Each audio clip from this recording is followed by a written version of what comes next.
साथियों नमस्कार, कैसे हैं आप सब लोग? मजामा केम छो कसा आहेस। आज भाग नंबर 10 में हम डिस्कस करने वाले हैं एक स्पेसिफिक केस को, स्थिति को, खासकर वो स्थिति जो बहुत कॉमनली चर्चा में कई बार क्वेरी होती है आपकी कि हमारी वाइफ की भी जो है अर्निंग है, हमारे बेटे की भी अर्निंग है, हमारी बेटी की भी अर्निंग है, they are having the independent source of income, but despite of that it has not been considered.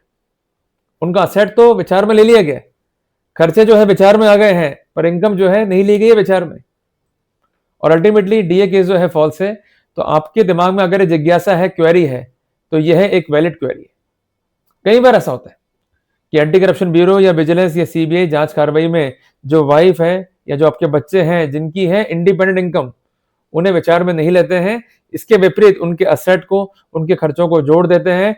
परिणाम क्या होता है कि जो एक रेशियो है इनकम का, असेट का और एक्सपेंडिचर का, वो बिगड़ जाता है। सबसे पहले हमें एक सिद्धांत जो है ध्यान में रखना है कि जब भी हम बात करेंगे स्पाउस की इनकम के ऊपर, तो दो पैरामीटर काफी इंपॉर्टेंट है। सबसे पहली बात, उसकी इनकम होनी चाहिए नोन एंड इंडिपेंडेंट। दूसरी बात, इनकम के होने चाहिए रिसोर्सेज या सोर्स लेजिटिमेट।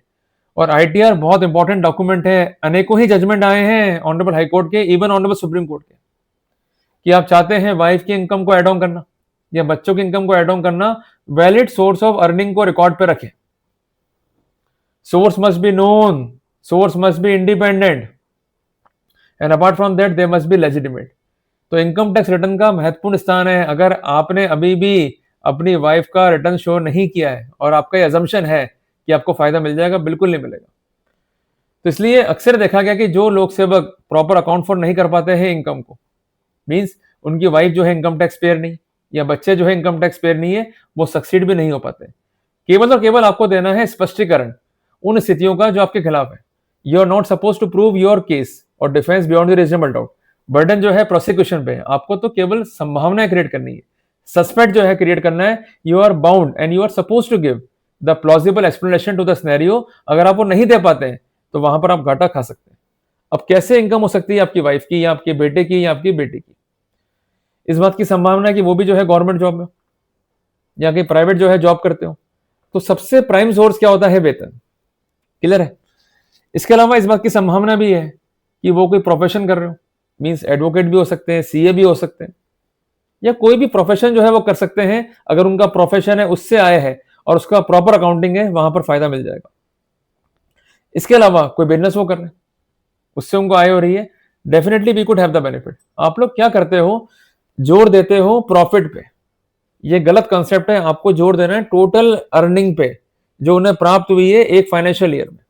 उदाहरण के लिए, अगर आपका बेटा समोसे बेचता है, एग्जांपल ले रहा हूं मैं, बुरा नहीं मानने का, और उसके धंधे से उसे आय हो रही है 1 करोड़ रुपए, तो इनकम टैक्स कानून के तहत वो लाभ लेगा 4480 का।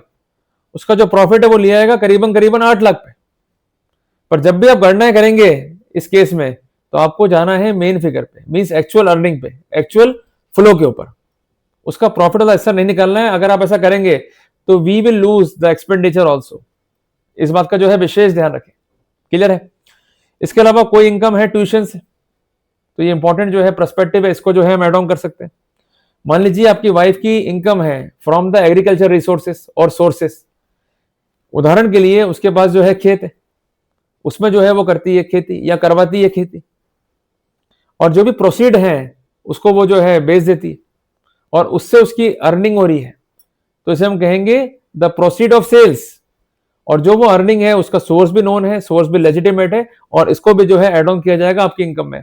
ऐसा करने से बेनिफिट क्या मिलेगा? हम इनकम को बढ़ा पाएंगे, और जो सिनेरियो है असेट और एक्सपेंडिचर डिस्प्रपोर्शनेट का, उसको हम रूल आउट कर पाएंगे और सही स्थितियों से कोर्ट को अवगत करा पाएंगे। क्लियर हो गया अपने को?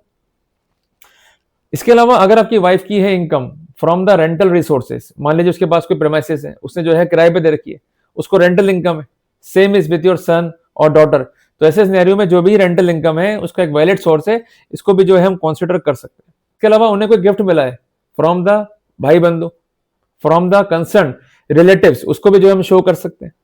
उन्हें कोई आय हो रही है फ्रॉम द इंटरेस्ट, उसको भी जो हम शो कर सकते हैं। इसके अलावा उन्होंने कोई लोन लिया है फ्रॉम द बैंक और फ्रॉम द कंसर्न पर्संस, उसको भी जो हम शो कर सकते हैं। बेसिकली हमें एक वर्ड यूज करना है, वो है फंड फ्लो, कि किस प्रकार उनके खातों में जो है पैसा आया अगर पैसा आया है नॉन सोर्स से, सोर्स है लेजिटिमेट, प्रॉपर्ली अकाउंट फॉर है इनकम टैक्स में, तो ऐसे सिनेरियो में जो कंसेंट डॉक्यूमेंट है रिटर्न का, it might be helpful to increase the scenario of income, और उनकी इनकम को as per protocol add on किया जा सकता है। अगर प्रॉपर रिसोर्स नहीं होंगे तो वहां पर दिक्कत आएगी, अगर प्रॉपर रिसोर्स है तो एड ऑन कर सकते हैं। पर कई बार ऐसा होता है कि आपने रिटर्न नहीं भरा, पर आपके पास रिसोर्सेज हैं, एविडेंसेस हैं, अगर वो हैं तो हम उसके मार्फत अपना तथ्य जो है रख सकते हैं, पर दिक्कतें वहां हमको आएंगी। कोर्ट इतना इजीली जो है विश्वास नहीं कर पाएगा, तो जिनके मार्फत ये सोर्स क्रिएट हुआ है उन व्यक्तियों को रिकॉर्ड पे लाना होगा, संबंधित एविडेंस को रिकॉर्ड पे लाना होगा, और उनको हमें प्रूव करना होगा। अगर ऐसा नहीं कर पाएंगे तो हमें जो है दिक्कत आएगी। इसलिए हमेशा मैं कहता हूं, अगर गवर्नमेंट जॉब में है और आपकी वाइफ अगर अर्निंग कर रही है, बेटे अगर अर्निंग कर रहे हैं, बेटियां अर्निंग कर रही है, उनका रिटर्न जरूर भरो। आप लोग क्या करते हो, रिटर्न भरते ही नहीं हो। देखिए, जब भी जांच कार्रवाई आपके खिलाफ होगी, चाहे इनकम टैक्स की हो चाहे एसीबी की हो, जो भी असेट मिला है उसके अगेंस्ट में अगर इनकम खड़ी हुई है, नथिंग टू वरी अबाउट। पर इनकम खड़ी हुई नहीं है तो वहां पर आपको ट्रबल आ जाएगी। इसलिए इनकम टैक्स का रिटर्न जरूर भरें। नहीं भरेंगे तो जो पैनिक अभी हो रहा है लोगों को, वो आपको भी जो है हो जाएगा। क्लियर है बात है? अगर केस नहीं बनाए, कृपा ईश्वर की, तुरंत जो है काम कर लो, रिटर्न जो है फाइल करो। और अगर बन गया है तो रिटर्न्स पे जो है जोड़ दो। रिटर्न्स नहीं है तो जो ऑक्युलर एविडेंस है, जो डॉक्यूमेंट्री एविडेंस है, उस पर जोड़ दो, ताकि आप एक पुख्ता डिफेंस जो है रख सको, ताकि आपको पैनिक जो है कॉज नहीं हो, और आप डिफेंस के आधार पर जो एक्विटल है या डिस्चार्ज है उसको जो है सस्टेन कर सकें। यकीन मानिएगा कि जो लोग लड़े हैं खासकर डीए केसेस में, और जो उनका पैटर्न था, इफेक्टिव पैटर्न जिसे मैं कहूंगा, उन्हें राहत भी मिली है। कुछ डिस्चार्ज भी हुए हैं, कुछ एक्विटल भी हुए हैं, और कुछ तो इतने लकी हैं कि पुलिस ने ही कार्रवाई ड्रॉप कर दी। क्योंकि ये बात मान के चलिएगा कि अगर जो डिस्प्रपोर्शनेट रेशियो है 10% से कम है, केस नहीं बनेगा। क्लियर है बात? ये जब इतना कानून हमारे साथ है, कुछ मेहनत अगर हम कर लेंगे तो क्या फर्क पड़ जाएगा। इसलिए जोर दें कॉन्टेंशंस पे, जोर दें वैल्यूशंस पे, और एक्चुअल वैल्यूशंस क्या है उसको रखने का प्रयास करें, ताकि हमें दिक्कत ना हो।